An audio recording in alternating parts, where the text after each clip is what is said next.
King Kong, pero tuloy ang sayaw Oy! para sa mga malalaro. Kantis makakakuha ng Lord Implosion para kay Brusco, pero walang mahuhuli.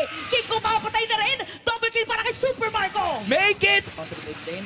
Ayun na nga, pumasok na si Owen. Sino ang kanyang nakuha? Dumiretso na naman ang energy eruption. Ang Brusco nakakuha na nila. Diretso na lumipad. Marco? Di na si Super Makmak, pero double. Tamang ang dumidepensa, kakayanin nga ba niya ang lakas ng apat? Dahil mukhang magta-tower lock ang Team Falcons! At ayan na nga, wipeout para sa kanila. Pero yun na, team. Kaya nila na nabawasan na isang Oy! player.